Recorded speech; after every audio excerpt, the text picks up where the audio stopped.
Pessoal, e aí, como é que tá? Tudo bem? Como é que tá sendo aí a quarentena de vocês? Já tem um tempinho, né, que a gente não tem as aulas presenciais e a gente precisa terminar a disciplina de anatomia.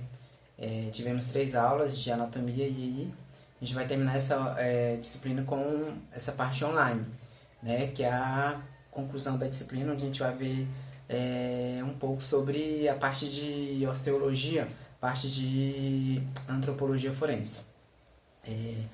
Não sei como que vai ficar o curso agora, né? Não sei se as próximas disciplinas vão ser online ou se irá aguardar o retorno das aulas presenciais. Mas essa de anatomia a gente vai terminar ela nesse modo de videoaula, né? Falta a parte de osteologia, que a gente vai estudar basicamente como que é feito a antropologia forense utilizando os ossos, né, as ossadas. Dentro da anatomia, desde a primeira aula, nós já tivemos 3. A gente viu os conceitos fundamentais, né, o que é a anatomia, os planos que são utilizados na medicina legal, especificamente na necrópsia, planos e eixos, os termos de direção, de posicionamento, e iniciamos na aula passada a parte de osteologia. Relembrando aí, dentro dos planos, fazendo um apanhado geral, a gente viu que tem o plano sagital, plano frontal, plano coronal, plano transversal. Citei exemplos nas aulas, né? Citei que nas necrópsias são utilizados os planos, os eixos, os termos de direção, de posicionamento, que a gente precisa conhecer as estruturas desde a parte externa, né? Ou seja, quando vai iniciar a perícia médico legal, seja em vivo ou em morto, a gente precisa conhecer as regiões. Na médico legal, no exame externo, a gente precisa descrever as lesões que tem, e aí a gente precisa saber as regiões em que essa lesão está localizada, se é superficial, se é profunda, qual órgão foi atingido. Quando a gente vai para a parte de exame interno, onde faz-se as aberturas, a gente vai analisar órgão por órgão. Falei isso nas aulas passadas, né? Iniciando com pulmão, coração, região torácica, depois a gente vai para a região abdominal, onde vai avaliar ali o fígado, rins, pâncreas, baço, né? E a cefálica, onde a gente vai analisar ali as meninges, principalmente a dura mater, né? Se tem alguma alteração, se tem uma infecção, e o encéfalo. Calota craniana em busca de fraturas, principalmente se foi a causa foi um acidente de trânsito ou foi um homicídio por projeto de arma de fogo, onde acontece de provocar fraturas ali, né? Voltando então para as nossas aulas de anatomia, dentro dos termos a gente viu normalidade, a gente viu variação anatômica, em que um indivíduo pode ter algum órgão no local em que normalmente ele não estaria, né? Exemplo, coração do lado direito.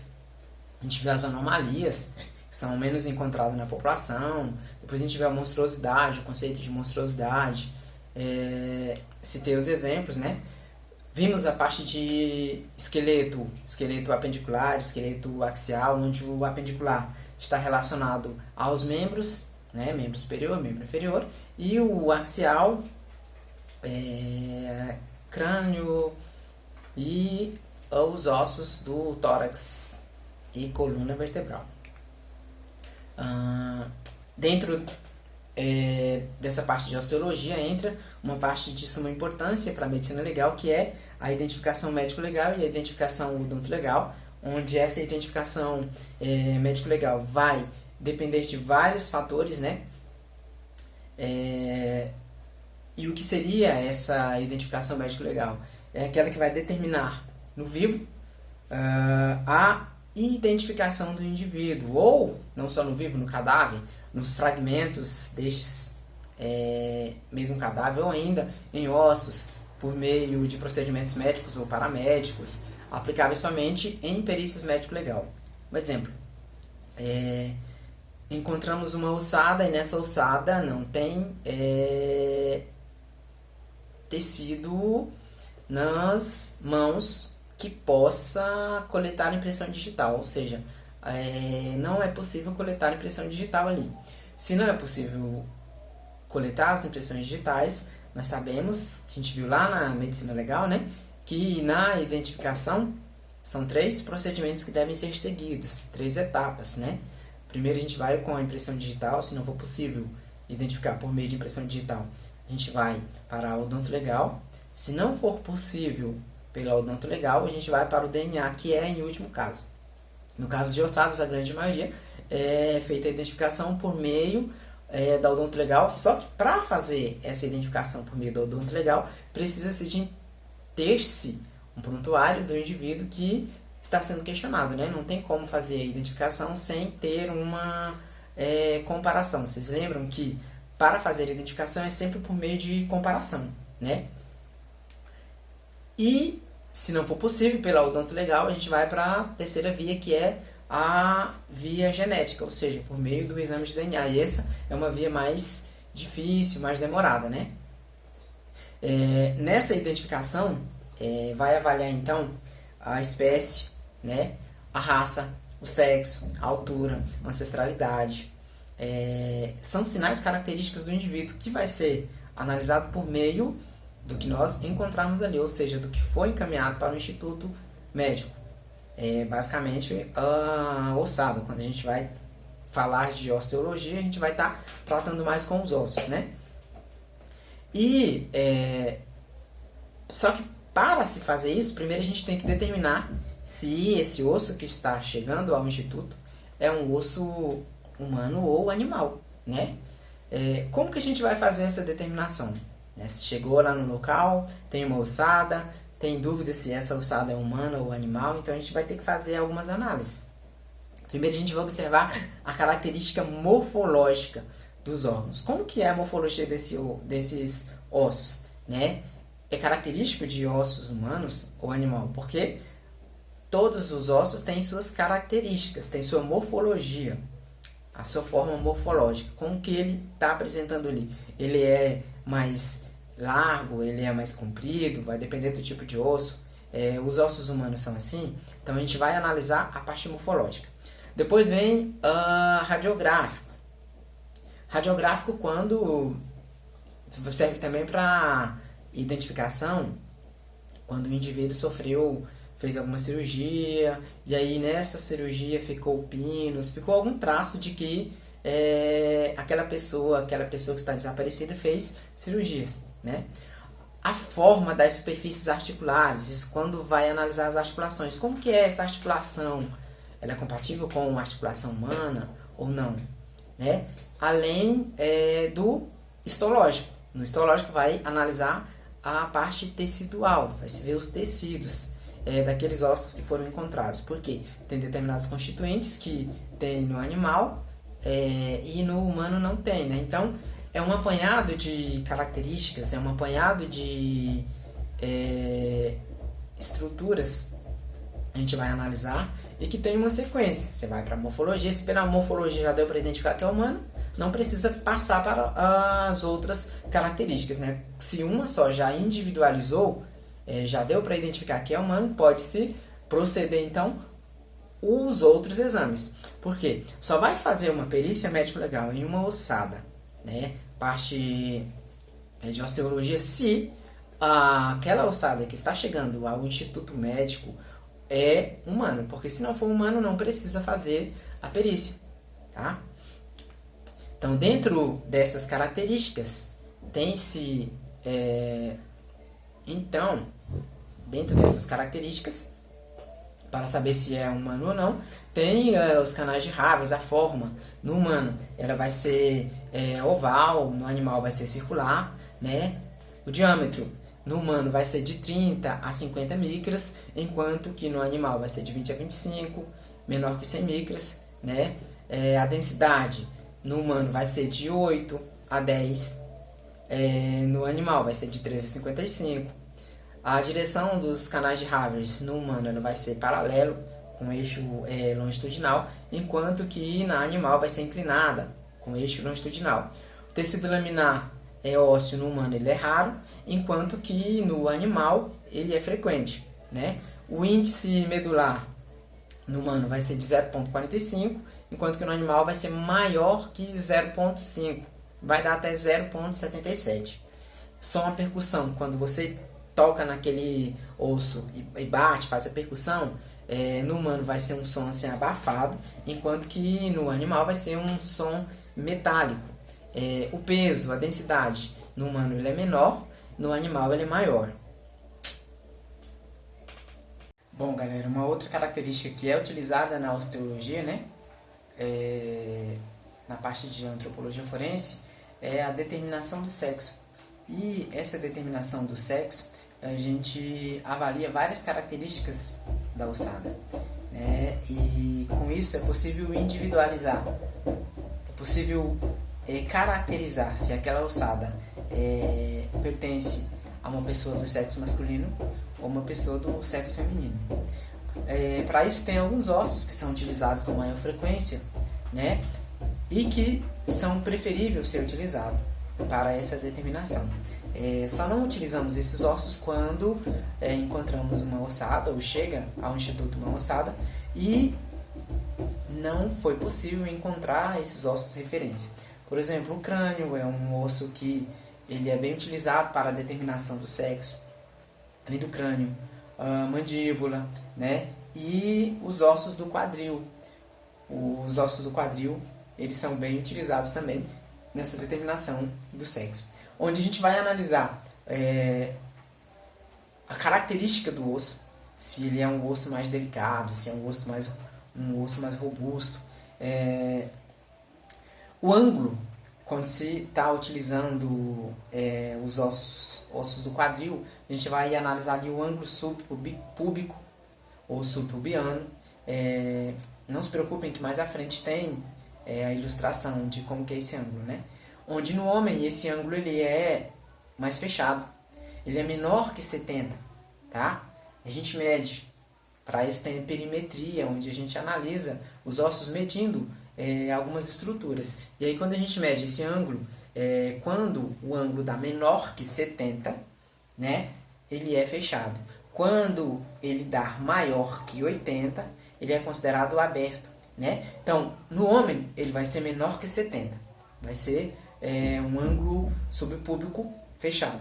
Na mulher, ela vai ser maior que 80, ou seja, vai ser aberto. Quanto às características dos ossos, características que identificam o indivíduo como do sexo masculino, ele recebe o nome de androide. Quando são características femininas, ele vai ser ginecoide, tá? Além disso, tem a chanfradura isquiática, onde no homem ela é mais estreita, na mulher ela é mais larga, né? Buraco obturador. O buraco obturador no homem ele vai ser ovalar, na mulher ela vai ser triangular. A crista ilíaca. Na crista ilíaca, ele vai ser, no homem ele vai ser bem pronunciado, né? Aquele S vai ser bem pronunciado. Na mulher ele vai ser mais discreto. A largura do acetábulo no homem vai ser maior que 45 mm, na mulher vai ser menor que 45 mm. As asas ilíacas no homem vai ser alta, vertical. Na mulher ela vai ser baixa ou horizontal. Essa determinação do sexo ela vai ser aplicada. Esses ossos eles vão ser aplicados para determinar o sexo no vivo.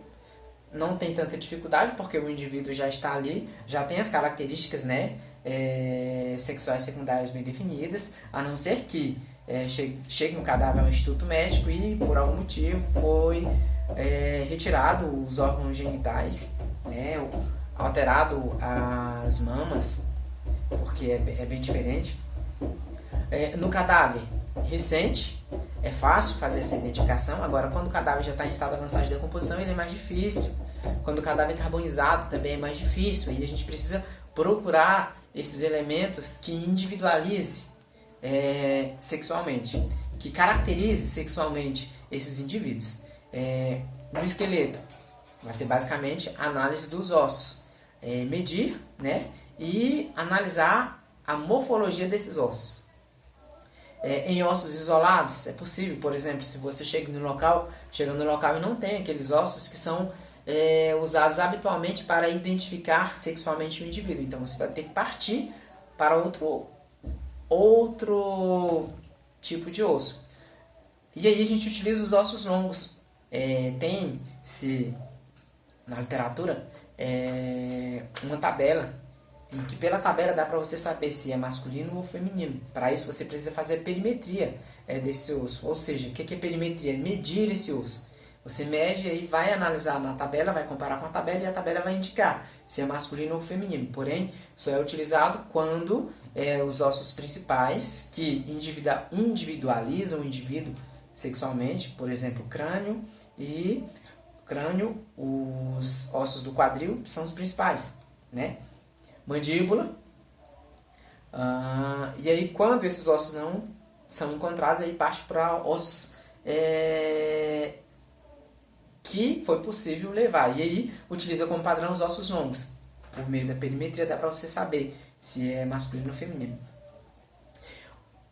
Porém, se não tiver osso, né, tiver só fragmentos de tecido, secreções ou manchas, aí é possível também fazer essa identificação. Só que para isso vai precisar de exames laboratoriais. Você precisa encaminhar esse material para o laboratório. Lá no laboratório, os peritos do laboratório vai identificar se é masculino ou feminino. E não os peritos do IML.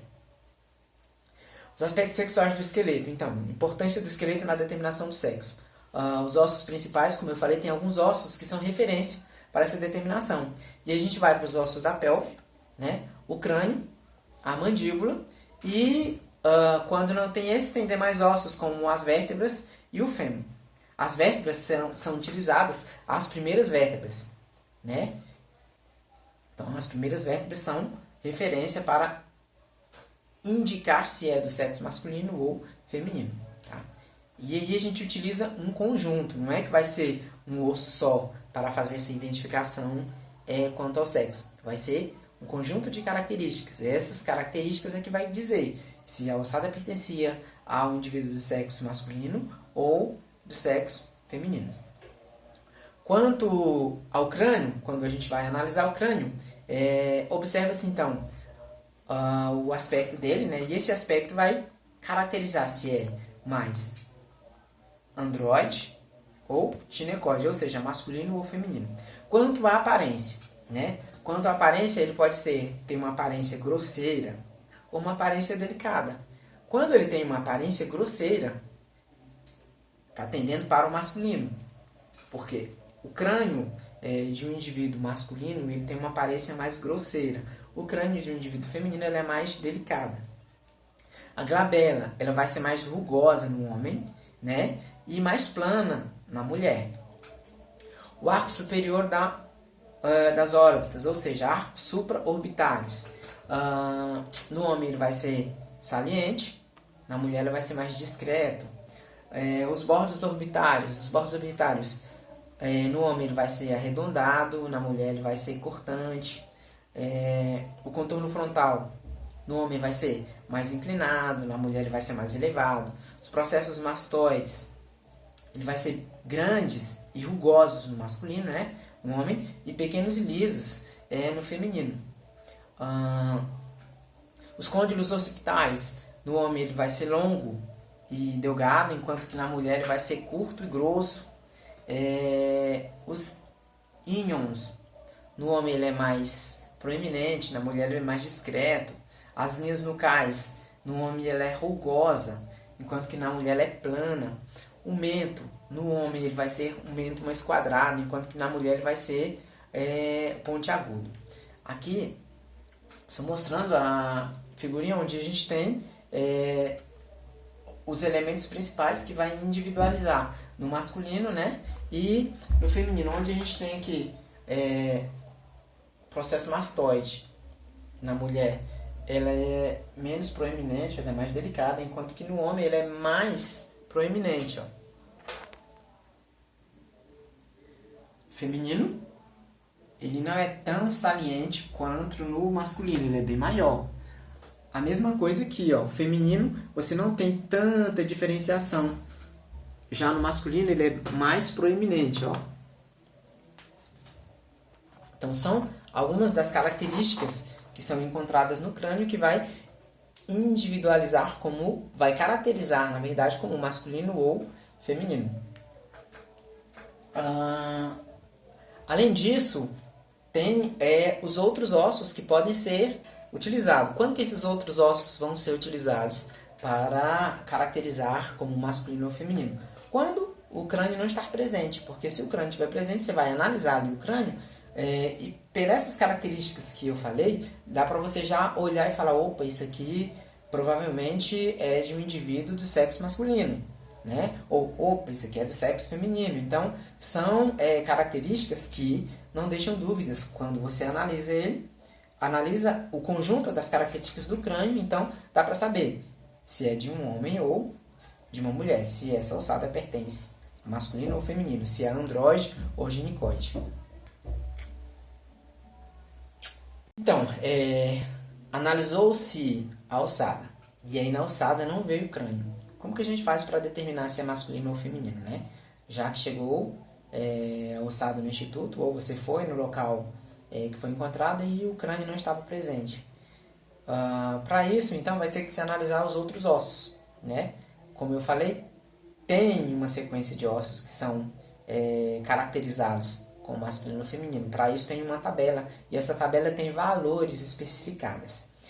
Quais os ossos a gente vai utilizar se não tem um crânio para determinar se é masculino ou feminino? A gente vai pegar o úmero, né?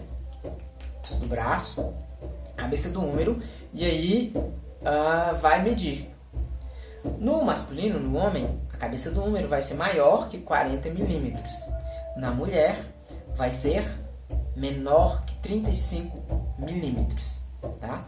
Homem maior que 40, mulher menor que 35. Mas o úmero não está presente. A ossada não está completa, não tem o úmero.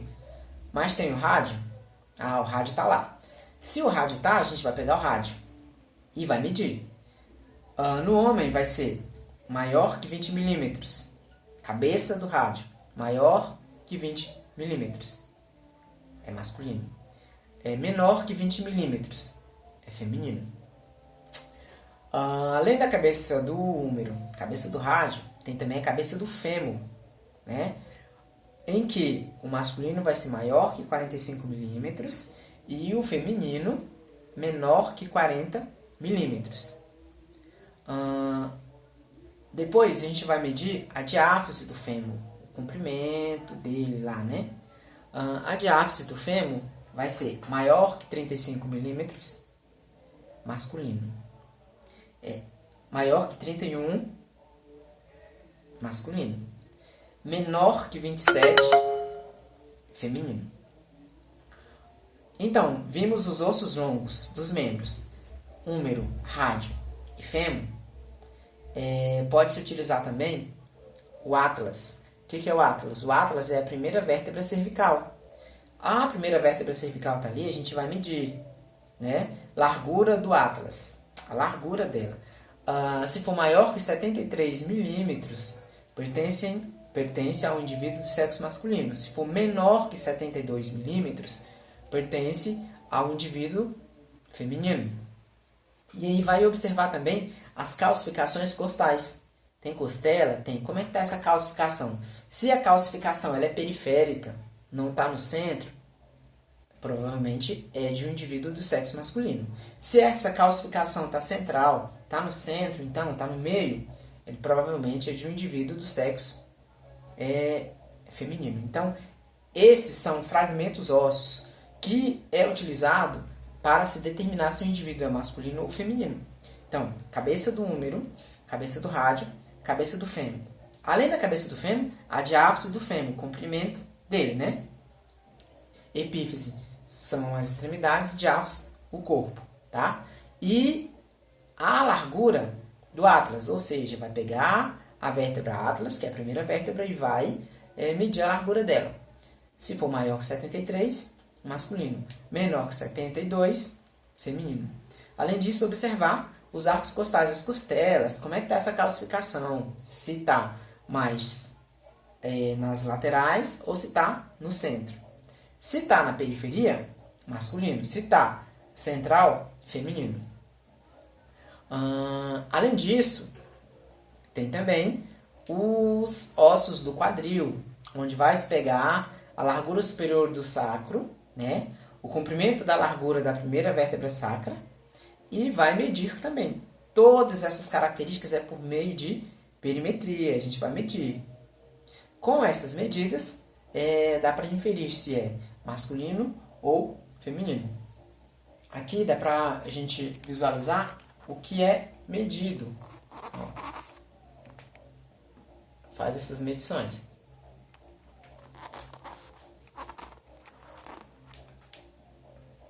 Bom, eu falei agora há pouco do atlas. Então, galera, como eu estava falando da atlas, que é a primeira vértebra cervical, né? Tem duas características que são analisadas na atlas. A estrutura dela em si, como que ela é, né? Porque ela é mais desenvolvida nos indivíduos do sexo masculino. Ela, em todas as suas dimensões, no masculino ela é mais desenvolvida. E o processo articular também. Então, além de analisar a vértebra em si, né, a gente analisa também o processo articular dela. Aqui está a atlas, né?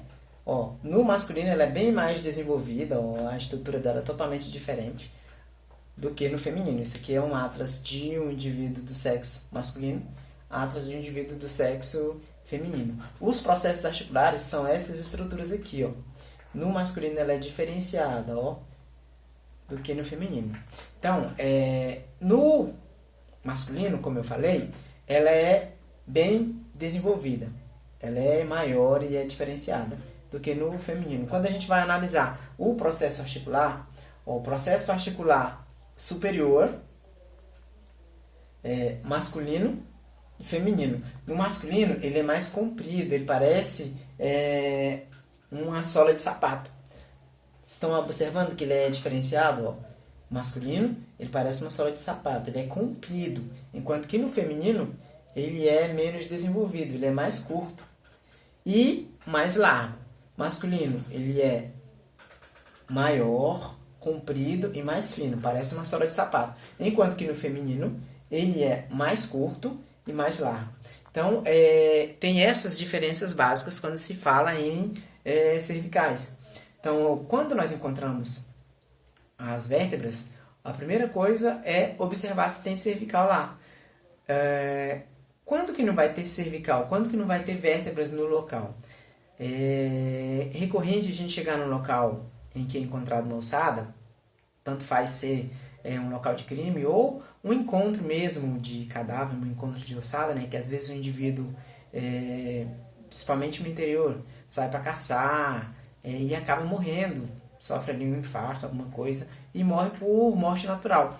Porém, ele é encontrado bem depois. Às vezes se perde na mata, fica muito tempo ali perdido, e quando é encontrado, às vezes a ossada não está mais completa. Quando que essa ossada não vai estar completa? O indivíduo morre ali e, como ele entra em fase de decomposição, ele passa por todo aquele processo que a gente viu lá na tanatologia, né, forense, e aí ele entra em decomposição, passa pela fase gasosa, entra na fase de liquefação, né, e aí ele sofre a ação também da fauna, ou seja, os animais que estão ali vão se alimentar daquele cadáver. Nesse processo de alimentação, às vezes acontece dos animais carregar parte do cadáver, ele desarticula, né? Como está em decomposição, é fácil essa desarticulação. Então ele desarticula.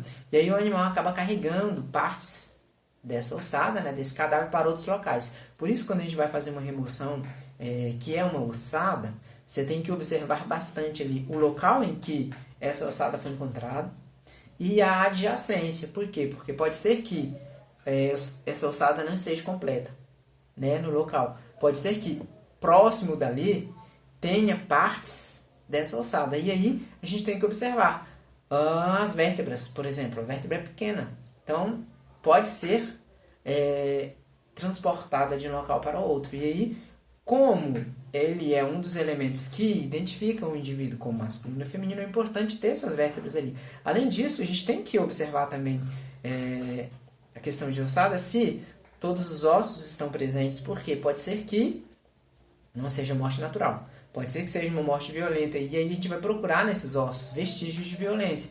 Por exemplo, se houve fratura, se tem sinal de projétil de arma de fogo.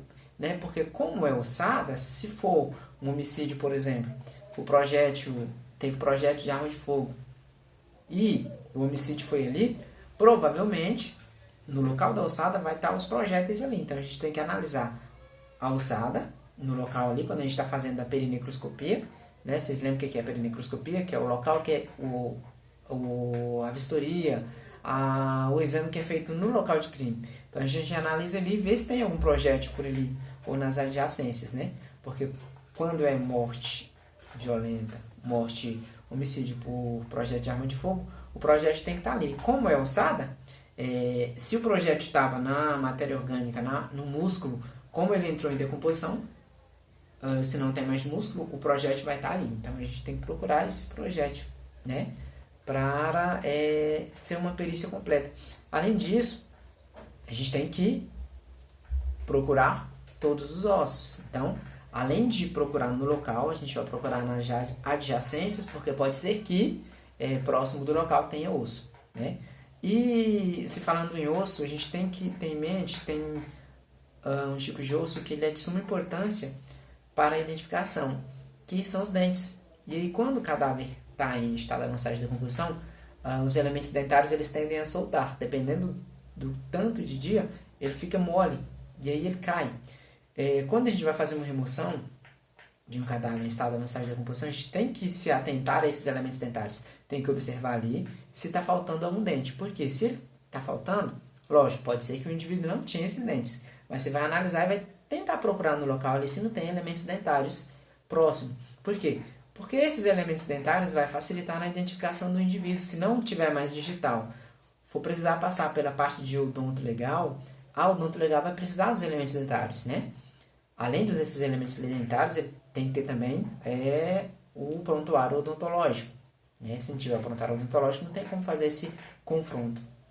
Às vezes os odontólogos fazem confronto com foto, eles pegam foto do indivíduo sorrindo, às vezes o familiar tem uma foto em que a pessoa aparece sorrindo. Se ela aparecer sorrindo, tiver uma foto que mostre os dentes do indivíduo, é possível fazer sim essa identificação, né? Mesmo sem o prontuário odontológico, mas o prontuário é o mais preciso, né? Então, passando essa parte das vértebras, né? Então a gente vai voltar para um osso que ele é de suma importância para a identificação quando a gente vai falar de pelve. Aqui, ó, osso da pelve, onde a gente vai analisar isso aqui e isso aqui. A gente vai medir, né, a força do acetábulo. Então, os ossos do quadril, eles são basicamente 3 ossos. Aqui tá, ó. Nós temos aqui o íleon, o pubis, né, e o isquio. Quando a gente chega num local de remoção, geralmente eles estão soldados, eles não estão soltos, né? Para ele estar solto tem que ter bastante tempo para ele soltar. Geralmente se encontra ele fechadinho assim, soldado. Então a gente leva ele completinho. Então o íleon, o isquio e o pubis eles estão emendados, né? Tá formando lá os ossos do quadril. Geralmente ele vai estar assim, né? Provavelmente esses ossos aqui, o fêmur vai estar desarticulado. Vai estar só os ossos do quadril colados um no outro.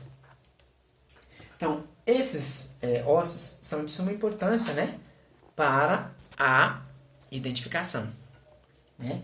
Porque por meio deles faz-se medições, né, e pelas medições dá para se saber se é masculino ou feminino. Até mesmo sem fazer medições, você analisando ele, você olhando, dá para você saber se é masculino ou feminino. Tem alguns elementos, algumas estruturas que tem que ser memorizada, né? Acidentes ósseos, na verdade, que vai ser utilizado lá na identificação. O acetábulo, isso aqui, porque nós vamos medir esse ângulo aqui. Além do acetábulo, tem forame obturado, vai medir isso aqui também. E a crista ilíaca, a gente vai analisar, espinha ilíaca, na verdade, isso aqui. Ó, a incisura esquiática, né? Esses são os principais que a gente tem que saber na hora de fazer uma perícia antropológica, né? Então, quando chega no local, quando chega no instituto, esses ossos, geralmente eles têm tecido. Então, antes da gente fazer essa perícia de identificação do indivíduo, se é masculino ou feminino, antes de fazer a datação da idade, né, da raça, a gente tem que fazer uma limpeza dessa estrutura, tá?